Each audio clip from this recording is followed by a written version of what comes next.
Shahbaz Sharif. While he expressed his condolences and he unequivocally condemned the terror attack in Pahalgam, the State Department readout also seemed to caution both India and Pakistan, urging them to work together to try and de-escalate the situation, to try and calm down tensions. India has said there's no question of working with a state that actively foments terror against India. But earlier today, Defense Secretary Pete Hegseth spoke with Rajnath Singh, the Raksha Mantri. He said that India has a right to defend itself against terrorism, and that seems to somewhat mitigate the rather boilerplate expression or the boilerplate statement that was put out by the State Department regarding the Marco Rubio Jaishankar call. Meanwhile, on the ground, a lot seems to be happening. The ceasefire violations are continuing on multiple locations for 7 straight nights now at the line of control. Then, of course, in the air, India has issued what is called a NOTAM, or a notice to airmen, which basically blocks all Indian airspace to Pakistani flights. Pakistan had done that a few days ago. And we'll break down all of that, what's happening on the ground, what's happening in the air, and there are active live fire drills off the Arabian Sea that the Indian Navy is carrying out. So, in the air, out at sea, and on land, what's happening. But first, let's bring you up to speed with that all-important phone call between United States Secretary of State Marco Rubio, who dialed Dr. Jaishankar, the External Affairs Minister, as well as the Pakistani Prime Minister Shahbaz Sharif. While he did reaffirm support to India, he said that steps must be undertaken by both India and Pakistan to work towards de-escalation. He also asked Pakistan to condemn the Pahalgam terror attack. In fact, Rubio said that the United States is committed to cooperating with India and that Pakistan must cooperate with the investigation as well. Further adding that India must work with Pakistan towards de-escalation and ask Pakistan to engage with India to restore peace and stability. So that was the readout put out by the US State Department on the Marco Rubio Dr. Jaishankar call. But Dr. Jaishankar, the External Affairs Minister, took to Twitter. He put out a tweet, the wordings of which were a little different from what the State Department seemed to suggest. He said that regarding the Pahalgam terror attack, there was a call between him and US Secretary of State Marco Rubio in which he asserted that the perpetrators of the attack, their planners, and those who are behind them, the backers, must be brought to justice. And this is something that needs to be done in light of the Pahalgam attack. So there clearly seems to be a distinction between what the Secretary of State seemingly said in that phone call and what the Indian External Affairs Minister has said. But less than 24 hours after that call between the two foreign ministers, respectively, the two defense ministers also spoke. Raksha Mantri Rajnath Singh spoke with his American counterpart Pete Hegseth. Pete Hegseth said that the United States stands in solidarity with India. It supports, and this is a very crucial wording here, it supports India's right to defend itself against terrorism. He reiterated the strong support of the US government in India's fight against terrorism. During the conversation, Rajnath Singh also highlighted Pakistan's history of supporting, training, and funding terrorist organizations. He asked the global community to explicitly and unequivocally condemn and call out such heinous acts of terrorism. And in keeping with all of that, a short while ago, Union Home Minister Amit Shah was speaking at a function and where he declared the government's intent very clearly. He outlined that once again, reiterating India's zero tolerance towards terror policy. Shah said that each of these terrorists, the 4 of them who carried out that dastardly attack in Pahalgam, each one of them will be traced and eliminated. 90 के दशक से कश्मीर में जो आतंकवाद चला रहे हैं उनके खिलाफ हमारे प्रधानमंत्री नरेंद्र मोदी जी का जीरो टॉलरेंस का नीति है। हर व्यक्ति को चुन चुन कर जवाब भी मिलेगा, जवाब भी लिया जाएगा। तो एक बात मन से समझ लीजिए, ये नरेंद्र मोदी सरकार है, किसी को बख्शा नहीं जाएगा, किसी को बख्शा नहीं। So on the diplomatic front, India has landed yet another blow to the Pakistani side. India has now reciprocated and shut Indian airspace for any Pakistani flights, any carriers that use Indian airspace, particularly for travel to Southeast Asia. There was one direct route that Pakistan International Airlines, their national carrier, the PIA, which uses a Lahore to Kuala Lumpur direct flight, the PIA flight, that was there earlier, but now with these new restrictions on the use of Indian airspace, that means that that particular flight, instead of flying over India, will have to take a slightly more circuitous route. It will have to fly over China, then into Cambodia, then Thailand, and eventually reach Malaysia. So clearly it is going to be circuitous for that flight from Lahore to Kuala Lumpur. Pakistan has also shut its airspace for Indian flights, those that go from India to the Middle East, from India to the West. This was a travel route. For example, let's look at the Delhi-London flight, which usually is an 8-9 hour flight. Prior to the shutting of the airspace, the Pakistani airspace, the Delhi-London route was Delhi, then over Pakistan, then Afghanistan, eventually into Europe through Hungary, Austria, and then straight to London. So it used to be an 8.5, almost 9 hour flight between Indira Gandhi International Airport to Heathrow. But now, instead of that, it'll be a slightly more circuitous route from Delhi. They'll have to go to Mumbai, fly south to Mumbai. That's a 2-hour flight from Mumbai towards the Middle East. So you cross the UAE, you cross Dubai, enter into Kuwaiti airspace, then go into Lebanon, and then from Lebanon eventually move up the channel, go into France, and from France cross the channel into London. So that's going to take 2 extra hours. So instead of a 9-hour flight, you're essentially looking at an 11-hour flight, Delhi-London. Pakistan has also put about 6 flights per week that would be affected. The PIA currently operates 4 flights per week on the Islamabad-Kuala Lumpur route and 2 flights per week on the Lahore-Kuala Lumpur route. On the face of it, the damage might not seem like a lot, but Pakistan's economy is already in the doldrums. In fact, next week, it has a meeting with the International Monetary Fund where they're asking for about $2 billion in aid. And also, to add to that, the PIA, which is the national carrier, the equivalent of what Air India used to be here in India, the PIA is now a loss-making entity. It is a liability. In fact, it's been put on the selling block for a number of years now, but there are no takers because operationally it does not make sense for a private company to take over PIA. And now on top of that, you have these additional costs on the flights that go to Southeast Asia. Now, when Pakistani flights here in India, for example, we talked about the Delhi-London flight, the Delhi-New York flight, which in the normal course of things was about a 15-16 hour flight. But now it takes a little more than that, which means more fuel, it means more added costs. If Pakistan International Airlines would be spending about 12 to about 20 million Pakistani rupees for a particular flight, which means that for every month they will have to shell out anywhere between 16 to 26 million Pakistani rupees. And that is a cause for deep concern for a country that is banking heavily on international doleouts, on bailouts from the IMF and from the World Bank. Now, the Pakistan military is also feeling the heat. They are readying to face the consequences of the support to terror. Jittery over India's moves, Pakistan now seems to be rejigging its military strategy and its military plans. They have now appointed, and this is a very significant one, a new national security advisor, Lieutenant General Asim Malik. He also happens to be the chief of the Pakistan's Inter-Services Intelligence, which is the intelligence agency, and a very close aide of the current Pakistan Chief of Army Staff, General Asim Munir. Now, it seems like that as the National Security Advisor, General Malik will not only carry forward General Munir's Islamist agenda, General Malik also happens to be the very first ISI chief who also happens to hold the position of the National Security Advisor. Now, Pakistan has had multiple NSAs in the past. Only one of them happens to be a civilian, Mohit Pirzada. This was in 21-22. And then all of the others have been ex-military. But this is the first time General Asim Malik happens to be the first sitting head of the ISI and also the National Security Advisor of Pakistan. It's a move that reflects the kind of deep influence that the Pakistani military has on the decision-making process in the country. It clearly sidelines the civilian stakeholders in the Pakistani establishment. It's also a move that is seen as a further alignment, if you will, for Pakistan's anti-India agenda. It underlines the dominance of the current COAS, General Asim Munir. It also brings together the intelligence wing, which is the ISI, and the operational command, which of course the NSA will be looking over.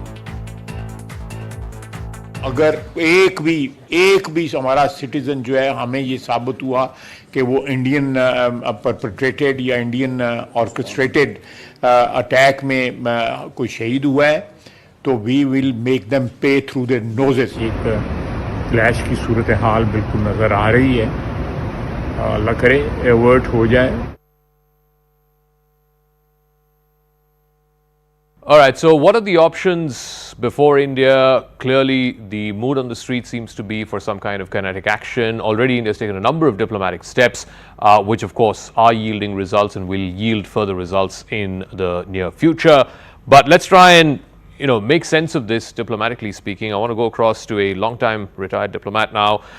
Mr. Javed Ashraf is former ambassador of India to France, former Indian High Commissioner to Singapore. Thank you very much, Ambassador Ashraf, for speaking with us. India's taken multiple steps after the CCS met last week, the abeyance of the Indus Water Treaty, downgrading diplomatic relations, sending back some of the diplomats, etc. So a whole bunch of moves have been taken.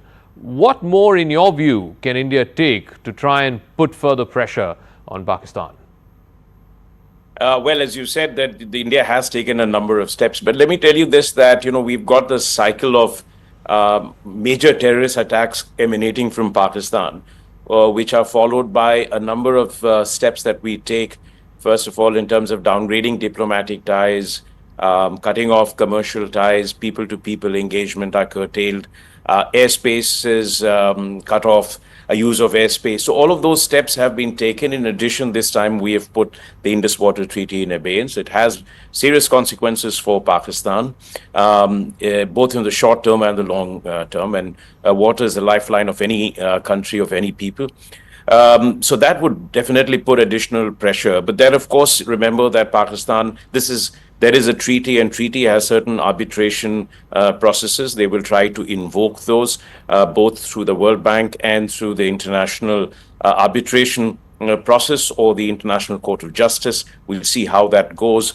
That's one part of it, but for the moment it does exert pressure. The second point is that we will continue to rally international support and basically put pressure on countries to downgrade their ties with Pakistan in terms of providing military assistance, as some of them still do. For example, the United States has just announced recently an F-16 upgrade package, lower or cut off the non-humanitarian assistance, freeze projects in Pakistan-occupied Kashmir.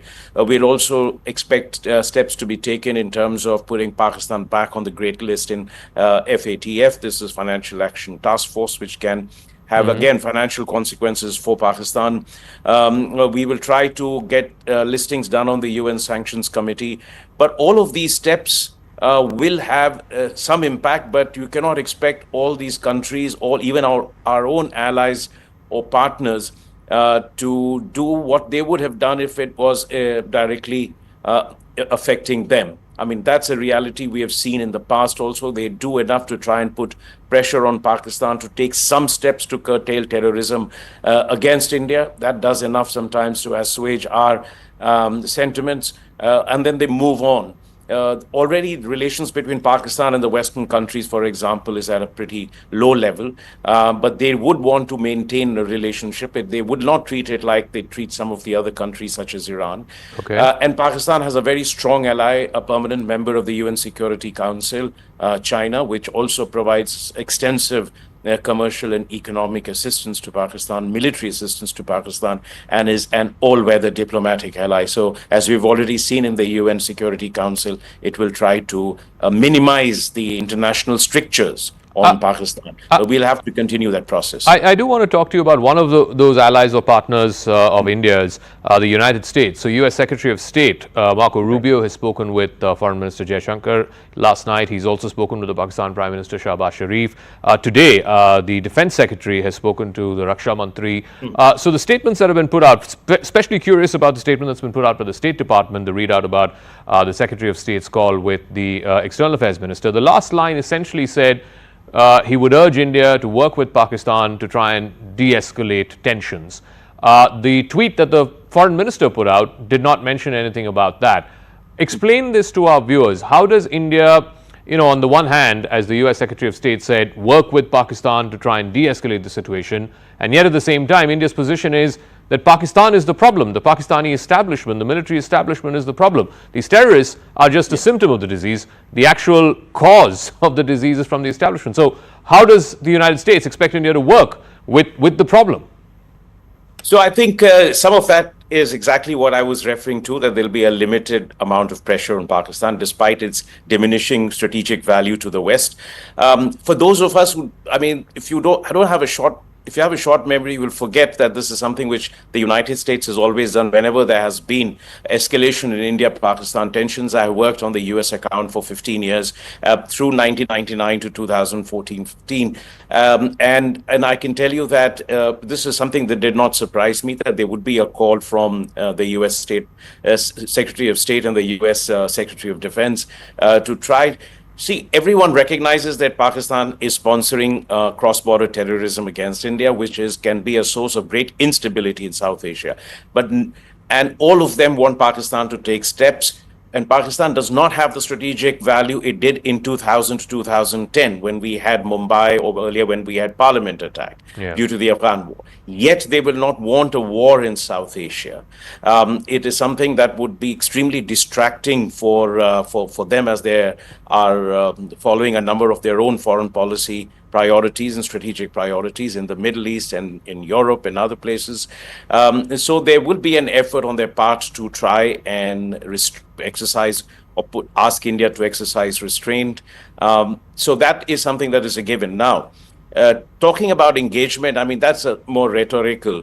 That is something which they have always stated. It almost sounds like statements coming from the past as well. They know that we will not get into this process at the moment, but the main objective is to see that India does not exercise or go to a full-scale military option against Pakistan, which could then lead to retaliation. And all wars are a series of miscalculations or escalation of miscalculations. So this is something which they feel needs to be avoided. As far as India is concerned, I mean, yes, we do have a very clear-cut position that we will not talk to Pakistan unless it stops cross-border terrorism. But a position is not a strategy. For us to get Pakistan to stop cross-border terrorism will require a very comprehensive set of short-term, medium-term, and long-term initiatives. But we often fall back into the routine or the normal once the heat is off, or once we have taken a set of immediate punitive steps, as we did after Uri or Pulwama, and then we continue to take certain steps to keep Pakistan under pressure. But that does not deter Pakistan, because it has a huge pool of people to rely upon, indoctrinated, idle, impoverished, who can be deployed against India. I mean, you've seen that even after this massive, disproportionate attack on Gaza Strip, they have not been able to. Israel has not been able to eliminate Hamas altogether. You've seen that in Afghanistan with the United States. You saw that in Iraq. You've seen that in Syria as well. So it's a very complex challenge, frankly speaking. Okay. And so one of the things we need to do is to really shore up our defense against it. I mean, for terrorism, it needs to succeed once on a major attack in a year for it to achieve its objective. For us, it is to prevent something of that nature, and that actually increases the cost of projecting terrorism, even as we take a set of conventional and asymmetric steps. Asymmetric steps are very, very important. That is taking the battle to the adversary, to the enemy, and there are ways in which we can do that. We can work with a whole set of instruments, allies and assets to continue to inflict long-term pain on Pakistan. All right, Ambassador Javed Ashraf, as always, a pleasure speaking with you, sir. Thank you very much for joining us on Brass Tacks. Thank you very much. Meanwhile, international voices against terror are growing. India has in fact found support in all of its allies, including, you heard from the United States, now the UK as well. There was a debate, a short duration discussion in the UK Parliament, where MPs cutting across party lines came out and unequivocally condemned what happened in Pahalgam. Prime Minister Modi had received a call from the UK's Prime Minister Keir Starmer last week itself. The British Prime Minister condemned the heinous Pahalgam terror attack. He expressed the UK's solidarity with India during this tragic time. This past weekend, External Affairs Minister Dr. Jaishankar took up the issue with his British counterpart, Sir David Lammy, and also underlined the importance of zero tolerance for terror. Indian origin UK MP Preeti Patel has called this a murderous act of terrorism and urged the British government to support India. She also highlighted the long-standing security and counter-terrorism partnerships between the two countries. Like I said, the UK Parliament also had a wide-ranging debate, but there are some concerns around aid that's still being sent from Britain to Pakistan, and also the bigger question as to if an escalation were to happen between India and Pakistan, which side would the British government take? We'll put all of those questions in a moment to Bob Blackman, but first I want to bring you some sound bites. Mr. Speaker, my condolences, thoughts and prayers are also with all those affected by this murderous, violent terrorism that has taken place in Pahalgam. This was an act of terrorism and we should call it out for what it is. And it is part of a long-standing pattern of attacks on civilians, visitors to the region and also minority communities. And the UK must always stand with our friends. I want to go across now to UK Member of Parliament, Mr. Bob Blackman, a great friend and supporter of India. Mr. Blackman, we had an extensive debate in the UK Parliament over the last few days. We heard you speak, we heard others speak. There seems to be a lot of support for India. The question, though, is if things were to precipitate between India and Pakistan, if there were to be some kind of military feud, would Britain, the British government, the British people support India, much like India supported Britain in the aftermath of the 7/7 bombings and so on? Well, can I start once again by expressing my condolences to the victims and their families of this terrible terrorist atrocity. You're right. We had a debate, short debate in Parliament. It's an urgent question as opposed to a real debate, questioning the Foreign Office ministers about what their attitude is to this atrocity. A week ago, I asked for the government to make a statement in the wake of the terrorist atrocity. Well, we have our questions when we look at the future business. Unfortunately, the government didn't make a statement. They had to be dragged to the floor of the House using an urgent question to actually give a view. Naturally, as you quite rightly say, there was expressions of horror and support for India at suffering the terrorist atrocity. However, as your previous guest showed, when you get a position of dealing with terrorism and suffering a terrorist atrocity, there's great sympathy from all concerned. But just as Israel has found out in dealing with the terrorists from Gaza, when they've taken the necessary military action following that, that sympathy disappears. So I think I don't speak on behalf of the government, but I do fear that what may happen is that when India takes the necessary military action, that the UK will appeal for calm. It'll appeal for taking the temperature down of the situation and for a non-military solution to be pursued. But the reality is this, and this is where we have to get to, is those terrorist bases that exist along the line of control between the Pakistani-occupied Kashmir and India have got to be dismantled. If they continue to operate, then India will continue to suffer these terrorist atrocities. And it may be sporadic, it may be a terrible attack like we saw last week, but it's going to continue. And the only way to eliminate that is to eliminate the bases. I take a very strong view, that either the Pakistani military remove those bases by force, which they should do, but if they don't, then they've got to be eliminated. And that requires, obviously, the Indian military to take appropriate action. Mr. Blackman, I'm also curious about one thing. I think people like you and others have advocated for this in the past, that, India's position is that the terrorists who attack India are just a symptom of the problem.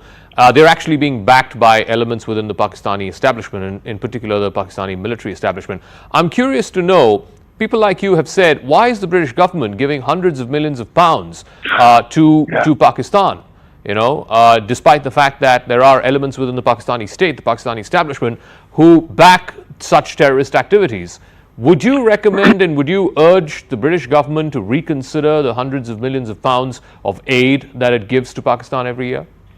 Well, I think we've got to consider what aid we give to whom and on what basis. You probably know that in the United Kingdom, we had a law that says that we should give 0.7% of our GDP in an international aid. That was reduced because of COVID to 0.5%, and now the current government have reduced it to 0.3%. So we've got to very carefully consider where we put our aid and what it's for. One of the things I would just say gently is, of course, one of the causes I passionately believe in is the eradication of polio throughout the world. The only two countries now where it's actually present as a really serious disease are Pakistan and Afghanistan. Now, if we were to withdraw our aid in securing the vaccination and the elimination, then potentially that it'll grow again and actually would affect India as well. So that is an aid program that I think we should continue to support. But the general support for Pakistan, I think, has to be conditional on what they do now in terms of dealing with these terrorist atrocities. We can't continue to pump aid into Pakistan on the basis of saying, well, you're going to get a reward for doing these terrorist attacks. They've got to understand that there comes a if you like, if they continue to support these terrorists, then there has to be an impact as a result. So what I think we've got to do is use our aid appropriately and make sure it's conditioned appropriately. I always worry about why we continue to support countries like Pakistan, which is basically a failed state. We don't know whether the military are in charge or the government of the day are in charge, and that seems to claim that therefore they haven't got complete control over these people.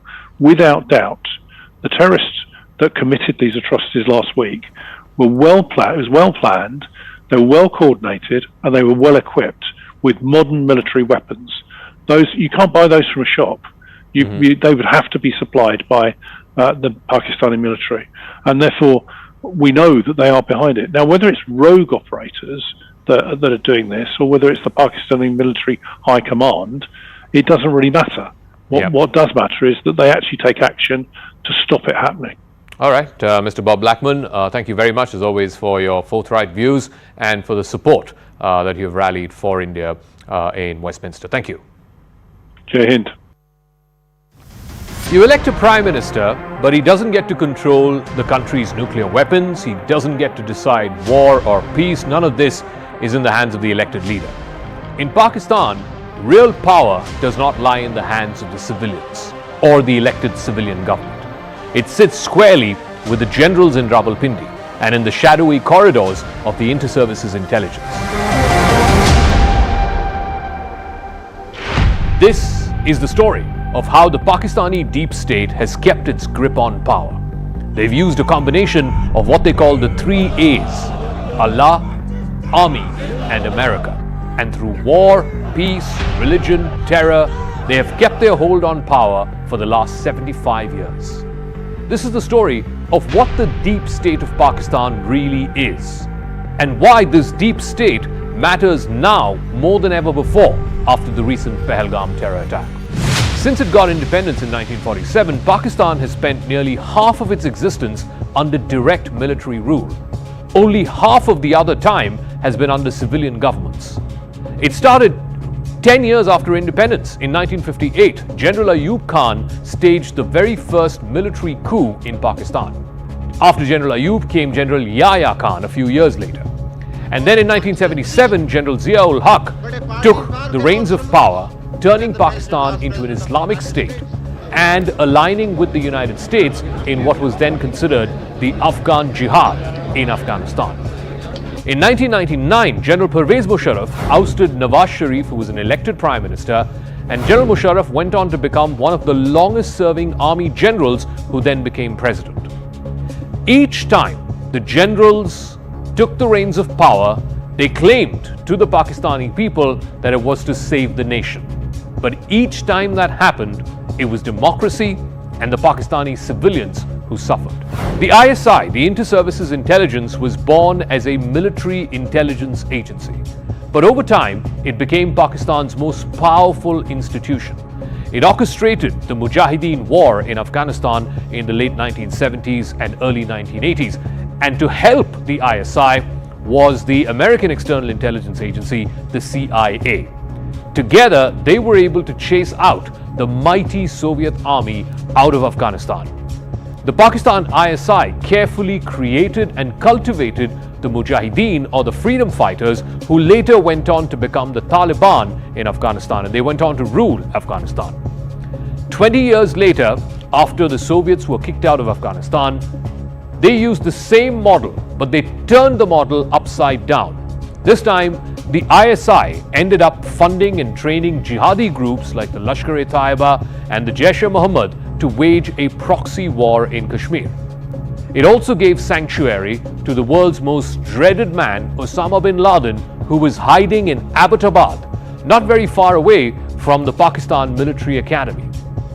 This was cheap warfare. There was no direct accountability on the Pakistan Armed Forces or even on the ISI for that matter, and it gave the army a permanent reason to stay relevant. When civilian leaders get too independent, too much out of their way, then the military pushes back. Nawaz Sharif tried to rein in the army. He was ousted, he was exiled and jailed not once but 2 times, first in 1999 and then in 2017. Imran Khan was seen as the military's puppet when he was first elected in 2018. He then turned on the army, but the generals did not brook Imran's rebellion for too long. And then in 2022 came Imran's infamous removal from the Prime Minister's office. He had multiple legal cases against him. He now serves multi-year jail terms. Imran openly threatened the writ of the army with an open challenge on the leadership of General Asim Munir. The May 9th violence that we saw a few years ago was the very first time in Pakistan's 75-year history when the houses of brigadiers and generals were targeted by ordinary party workers of Imran Khan's PTI. After Imran, the army replaced him with Shahbaz Sharif, who governs with one eye firmly on GHQ in Rawalpindi. Shahbaz is seen as one of the weakest prime ministers that Pakistan's ever had. Foreign policy, India strategy, nuclear doctrine, none of this is decided in the Pakistani parliament or even in the Pakistani Prime Minister's office. The Pakistani military is not just a war machine, it is a business empire. From cereals to cement, banks to housing colonies, the military owns all of these businesses. War and instability simply justify massive defense budgets that the Pakistan Army gets every year. In fact, the Pakistan Army's latest defense budget in the year 2024-25 was a little over 2 trillion Pakistani rupees. That is roughly about $7.5 billion US dollars. For a country that is broke, this is almost criminal. The $7.5 billion army budget is comparable to the largest bailout that Pakistan has received from the International Monetary Fund. That bailout was also to the tune of $7.5 billion. A country that is broke is borrowing money and gives that exact same amount of money for its defense forces. It is this money flow that the Pakistani deep state is seeking to protect. Peace, on the other hand, threatens that cash flow. The logic is cruel, but it's very simple. As long as there is a threat from India, the Pakistani army remains untouchable and it remains profitable.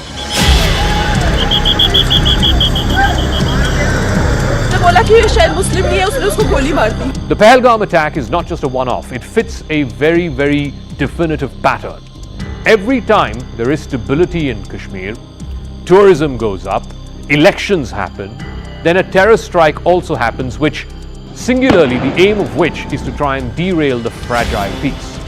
This time it was tourists who were the target. Never before in recent memory has that happened in Kashmir, where terrorists targeted tourists because it's the very heartbeat of the local economy in Kashmir. The locals, of course, blame Pakistan. There were candlelight marches, vigils, etc. that came out in the immediate aftermath of Pahalgam. And while Islamabad has been issuing routine denials, saying that it has no role in what happened in Pahalgam, but look at what the international statements are that are emanating from both Islamabad as well as from Beijing. China and Pakistan have been echoing the same call. They've been using the exact same wordings that they want an impartial probe. India had offered an impartial probe after Pathankot and nothing came of it. So the question then that needs to be asked is, who exactly is it that benefits from this renewed tension between India and Pakistan? The answer once again points not to Islamabad but to Rawalpindi. It also comes at a time when the Pakistani army was facing unprecedented pressure. The Jafar Express attack that happened in Balochistan back in March was a direct challenge to the writ of the Pakistan army. The forced exodus of more than 1 million Afghan refugees from Pakistan back across the Durand line had led to open tensions between the Pakistani state, in particular the Pakistan army, and the Taliban. And to top all of this, Indian Kashmir was showing great progress. Hence, Asim Munir made those comments, rather provocative comments, calling Kashmir Pakistan's jugular vein. To understand the India-Pakistan conflict, one must stop watching Islamabad. Watch Rawalpindi instead. Watch the generals, watch the ISI, and watch the men who never have to face elections, but they really control the fate of 240 million people. In Pakistan, the war machine feeds itself. There is only one thing that threatens any war machine, and that is peace. A credible and lasting peace. That is exactly what the deep state of Pakistan does not want. Now, shifting focus here on brass tacks, amid the ongoing trade talks, the Trump administration has hinted at a possible deal with India, which is likely as early as next week. U.S. Treasury Secretary Scott Bessent recently said that many of America's major trading partners have made very good offers to try and avoid the new reciprocal tariffs that President Trump has instituted, and that one of the first trade agreements could likely be signed with India. Remember, President Trump had proposed a 26% tariff on India, 10% base tariff, and then a 16% reciprocal tariff on India before calling for a 90-day pause to try and come up with individual trade agreements for each of these countries. Now, this follows the announcement of India and the United States finalizing the terms of reference for a bilateral trade agreement. The negotiations happened during Vice President J.D. Vance's visit to India just a few days ago, and those terms of reference have now been finalized. Eventually, both sides are hoping that the first tranche of the BTA, or the bilateral trade agreement, will be arrived upon and will be signed on, in fact, when President Trump visits India later this year. So both sides are really looking for their mutual interests. India, of course, is looking at some of the core constituencies, the core concerns it has when it comes to trade. Here's what India is eyeing from that bilateral trade arrangement or bilateral trade deal with the United States. The biggest one is enhanced access for goods, particularly in labor-intensive sectors, whether it is textiles, leather, gems and jewelry, garments, plastics, chemicals, and of course shrimp, processed shrimp, which is exported to the US. They're hoping for these 4 or 5 broad areas to be first brought in that pact with America. India is also looking for duty concessions in some of the sectors. A major exporter of textiles, furniture, leather and leather products to the United States. In fact, in 2023-24, India's export of textiles, garments and apparels to the US reached $10 billion.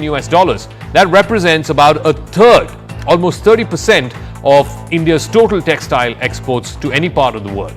That is something that India would want to build on via this trade deal with the US. India and the US also have significant opportunities to boost trade in services. The United States has huge advantages when it comes to certain sectors, while India excels in areas like IT and software exports. A bilateral trade agreement could also unlock further growth, particularly in sectors like professional services, intellectual property, and financial services. India would also look at more avenues for legal migration through this route, through this trade route, given how strongly Donald Trump feels about keeping jobs onshore, keeping jobs in America for the American people. Trump's team has also said it wants to sign deals with India and other trading partners before this 90-day pause concludes. This is the pause that he had suggested after the April 2nd reciprocal tariffs. This pause will end sometime in July. Experts believe that India could offer the US a significantly better deal than what it may offer to Britain or to the European Union. with both, India is on sort of expedited FTA talks. But Team Donald Trump will negotiate on their own terms. Tariff cuts on agricultural exports to India seems to be a topmost priority for America, but India has its own concerns. Remember, the farmers are a huge constituency, a sensitive constituency, so no government can afford to overlook that. America is also eyeing preferential access for American farm goods. The US is keen to export meat, dairy products, and nuts into the Indian market. Tariff cuts on auto engineering products are also being demanded. Remember, Trump has now softened up on the 25% tariffs on auto products coming in from Canada and Mexico as part of the USMCA arrangement. Will he extend that to other favorable trading nations like India? Trump has also often cited tariffs on auto in India. Removal of non-tariff barriers like licensing, quality norms, that will also be sought, but perhaps in the second tranche of the trade deal. Can you outline the timeline for when you think some of these deals, particularly with your Asian countries like India, Japan, South Korea, you may have an announcement? I'm glad you brought up our Asian trading partners and allies. They have been the most forthcoming in terms of doing the deals. As I mentioned, Vice President Vance was in India last week. I think that he and Modi made some very good progress, so I could see some announcements on India. I think that we are very close on India. I want to go across to Mark Linscott. He's former Assistant U.S. Trade Representative. Thank you very much, Mr. Linscott. We just heard from the Treasury Secretary, Scott Bessent, yesterday that he expects India to be among the first countries to have a deal with the United States. I want to know your thoughts on this. What does this mean? What does this indicate? Do we have any broad sense of what an India-U.S. trade deal looks like? First of all, I think it's a bit unpredictable who's going first. I mean, what deals will be announced initially and what ones might follow. And I know Secretary Bessent has been very bullish, as have many others in the administration, including the U.S. Trade Representative Jameson Greer, on India, that there's been great progress on India and real prospects for a reciprocal tariff deal in the near future. I would be surprised, however, if India was the first agreement to be announced. I think that there are others that perhaps are just a little less complicated, a little less comprehensive, that might be the first examples of reciprocal tariff deals. That said, though, I think there's a real possibility of there being a U.S.-India reciprocal tariff agreement in coming weeks. I think what is very important, however, to understand is that the aspiration bilaterally between the United States and India is much bigger than simply an immediate reciprocal tariff deal that would deal with the the tariffs that the president put into place on April 2nd. The aspiration is a bilateral trade agreement, and there may be initial components to that and a reciprocal tariff deal being part of that, but negotiations will then continue through the rest of this year, our first tranche to be agreed by the fall, and I think spill over into 2026 and beyond. And that, I think, makes India distinct, unique among all the U.S. trading partners, because the ambition is much higher within India than it is with many of these other countries. So I think that's important context to be aware of. I'm also curious to know, when both leaders met in the White House back in February, they had committed to finding a deal, or at least an initial tranche of a deal, by the fall. Do you see at least, the first tranche of that deal being announced before this 90-day pause gets over? Because Secretary Bessent seems to think that we will have an interim sort of first tranche, maybe as early as next week, before this 90-day window closes. And if it does happen, then what are the sectors where they could agree, or at least find some common ground and agree? Or do you see every single item covered in this interim trade deal? I'm confident that there will be a reciprocal trade agreement, a reciprocal tariff deal agreement within this 90-day period, and that it will cover tariffs across all sectors, including agriculture. I just don't see a scenario in which agriculture would be excluded. As long as the simple average tariff rate that India is agreeing to is roughly equivalent to a U.S. tariff rate, a simple average tariff rate, I think then there could be agreement, and that the reciprocal tariffs that President Trump imposed on April 2nd could be lifted or further suspended. The big question mark, I think, immediately is the 10%. There were two components to the announcement on April 2nd. There was the 10% universal tariff and then bespoke tariffs for individual countries.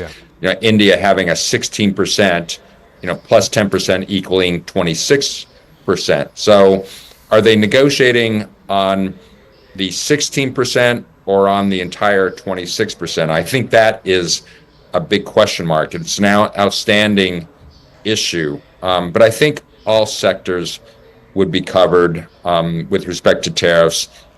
A further complication is to resolve some of the priority non-tariff barriers in this negotiation.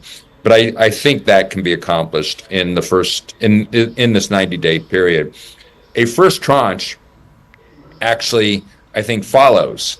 That's to be done by the fall in anticipation of President Trump's visit to India associated with a Quad Leaders Summit. I mean, that could go beyond tariffs, could go beyond non-tariff barriers, and even involve some so-called rules areas. For example, digital trade might be included, or at least parts of digital trade could be included in a first tranche by the fall.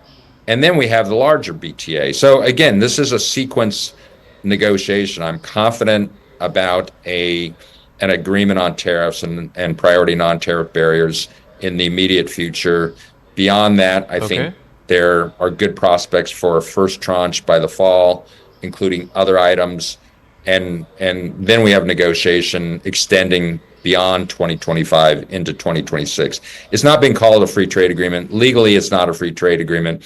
But in substance, I think it's going to look a lot like a free trade agreement at the end of the day. All right. We'll leave it at that. Thank you very much, Mr. Mark Linscott. He is the former U.S. Assistant Trade Representative and giving us a sense of what to expect. Just that news flash that was flashing on our screens. Mike Waltz, who is the U.S. National Security Advisor. There are some media reports, it's not confirmed, we cannot independently confirm this, but some media reports seem to suggest that Mike Waltz has been removed as Donald Trump's National Security Advisor. Remember, Steve Witkoff, we're given to understand, who is his special envoy for Ukraine, for Russia, and for the Middle East. Steve Witkoff is supposedly in the running to take over from Mike Waltz. Mike Waltz was caught in that entire scandal with Pete Hegseth. He had added a reporter, a journalist from the Atlantic magazine into a high security signal group in which some war plans, or at least some attack plans against the Houthi terrorists was revealed. One of the staffers of Mike Waltz inadvertently added that journalist. Waltz had not been sort of publicly seen, at least, with Donald Trump in many of his White House appearances. So some reports suggesting that Waltz has been removed as National Security Advisor. We'll try and see if we can have more on that through the course of our primetime coverage. But as I wrap up, Saudi Arabia is emerging as a major geopolitical player. In fact, it became the venue and it played host for the first ever direct talks between Russia and the United States last month. And then now Donald Trump has said that the first foreign country he'll be visiting on an official visit is going to be Saudi Arabia. He's also promising the Saudis a $100 billion defense deal, a civil nuclear deal, and Saudi Arabia is also taking great interest in the ongoing negotiations between the United States and Iran on getting Iran off the path of getting a nuclear weapon, because Saudi Arabia has the maximum stake in Iran not getting a nuclear weapon. So here's an explainer into how suddenly the profile of Saudi Arabia and its ruler, Crown Prince Mohammed bin Salman, has changed dramatically in the last few years.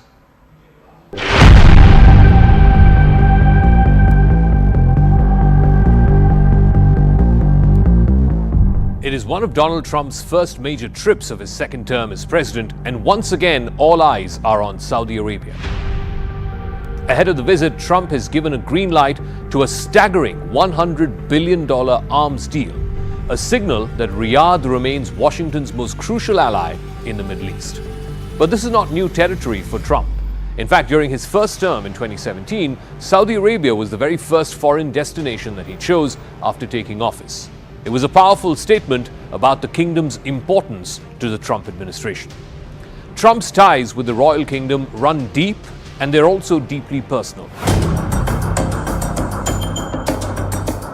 Trump's businesses have long had lucrative connections with wealthy Saudi investors, including from the royal family. Trump's son-in-law, Jared Kushner, enjoys close relations with Crown Prince Mohammed bin Salman, a bond that has translated into billions of dollars of investments into Kushner's private ventures even after the Trump presidency ended in 2020. But the importance of Saudi Arabia continues into Trump's second term.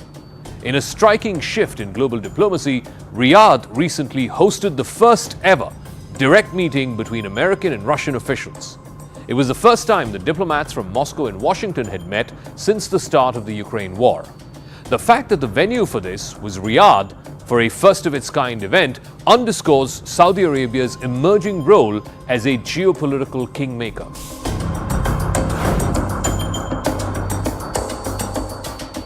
Behind the scenes, Trump is working on a high-stakes gamble, normalizing ties with Iran through a new, reimagined nuclear deal, but not out of love for Tehran. The real beneficiary on Trump's nuclear deal will actually be Saudi Arabia.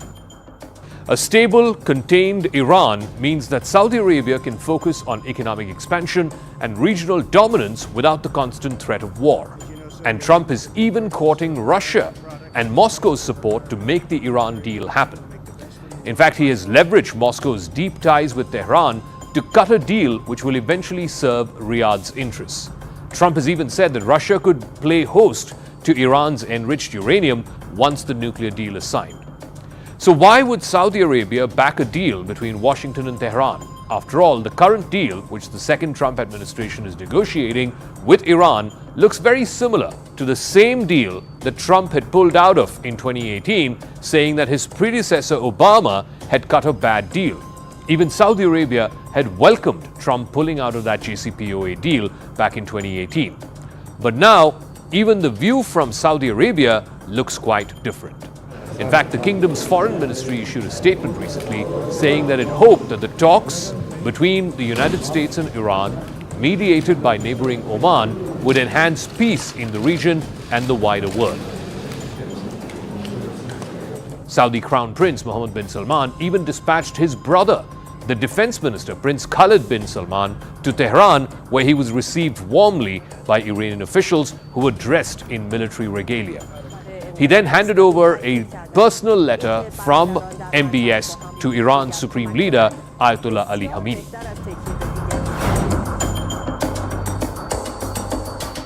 In his first term, Trump brokered what is famously called the Abraham Accords, normalizing relations between Israel and key Arab countries like the UAE and Bahrain. This was seen as a seismic shift in Middle Eastern diplomacy. But the crown jewel of all of this deal-making was still elusive, which is a formal diplomatic agreement between Israel and Saudi Arabia. That deal, if and when it's signed, would be historic and transformational. But that deal has been stalled by the ongoing war in Gaza, in which more than 50,000 Palestinians have been killed by Israeli forces.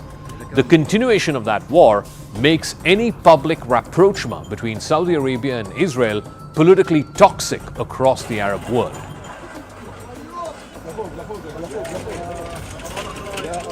For America and for Trump personally, bringing Saudi Arabia and Israel together is not just about peace, it's about redefining alliances in the Middle East. It's about isolating Iran and creating a new American security architecture in the Middle East with Saudi Arabia as the anchor. So what changed? Relations between Saudi Arabia and Iran have warmed up over the past decade. As important as it is, Saudi Arabia is in the middle of an economic diversification program. The Crown Prince, MBS, wants to transform his kingdom from being overly dependent on oil. He wants to make it into a business, technology and tourism hub. The prospect of Iranian drones and missiles flying over Saudi Arabia will pose a serious threat to MBS's economic plan.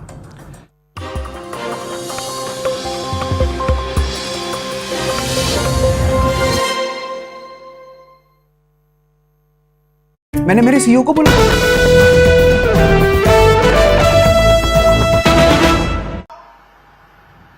चाहे कश्मीर पर पड़ी आतंकवाद की छाया हो, हर चीज का मजबूती के साथ हमने जवाब दिया है। और अगर कोई एक कायराना हमला कर ये समझता है कि हमारी बड़ी जीत है, तो एक बात मन से समझ लीजिए, ये नरेंद्र मोदी सरकार है, किसी को बख्शा नहीं जाएगा, किसी को बख्शा नहीं जाएगा। इस देश की इंच इंच भूमि पर से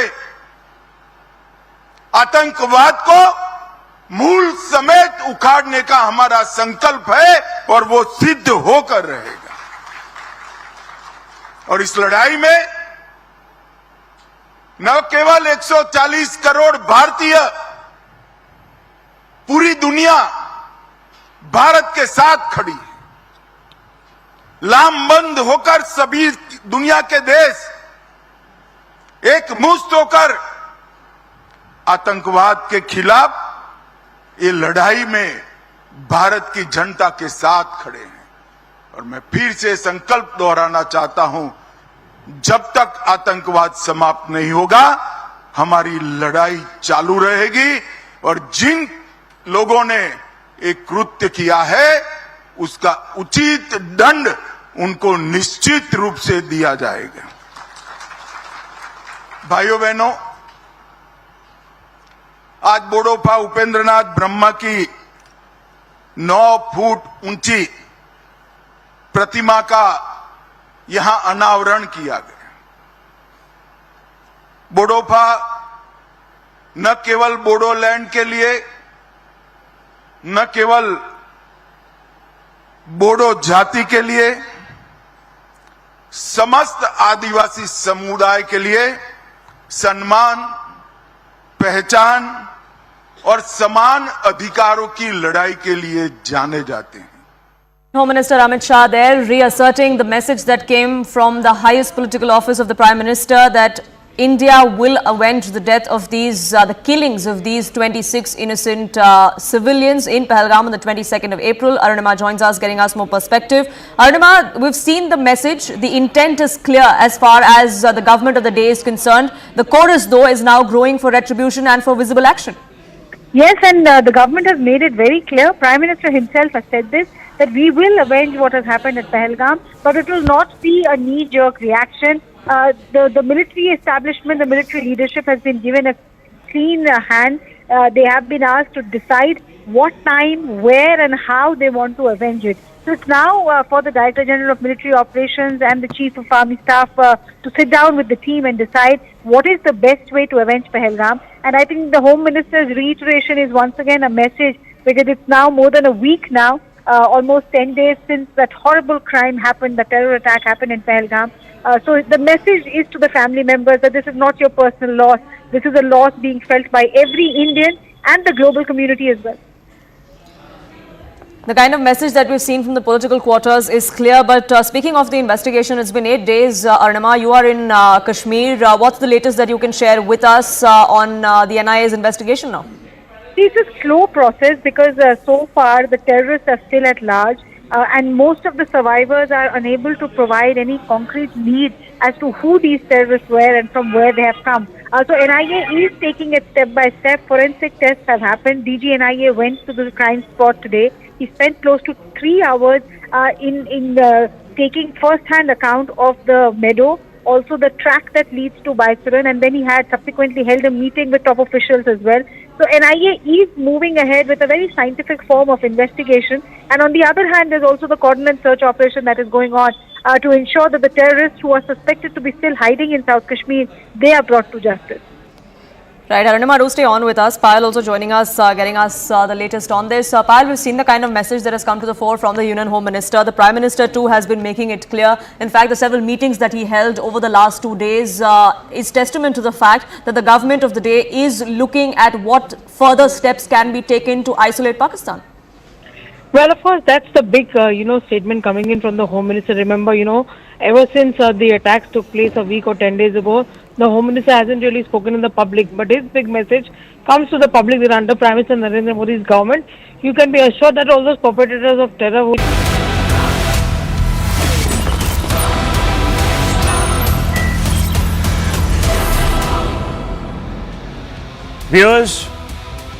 Viewers, just a few days ago, they were marching, and you can see those pictures. They were marching, holding candles.